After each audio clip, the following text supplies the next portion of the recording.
નમસ્કાર મિત્રો, સ્વાગત છે તમારી મારી યુટ્યુબ ચેનલમાં।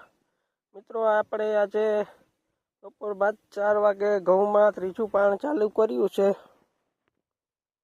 આવા કંઈક ઘઉં છે, 19 દાંતે વાવ્યા છે મિત્રો। ઘઉં બરાબર વાવેતર કર્યું છે 19 દાંતે કે એટલું ઘાટું વાવેતર ન હોવું જોઈએ? તમે મિત્રો કોમેન્ટ કરો અને કોમેન્ટમાં જણાવો। 19 દાંતાનું વાવેતર છે। આપણે 5.5-6 વીઘા જેવી જમીન છે અને 3.5 બાચકા ઘઉં વાવ્યા છે। આની પહેલાં પણ તમને વિડીયોમાં અને બ્લોગમાં જણાવેલું છે।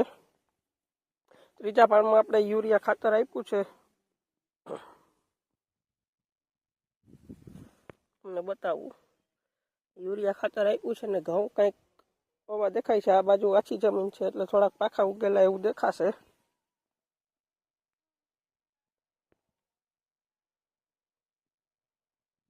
બાકી એવા ઘઉં છે, પાણી હાલે છે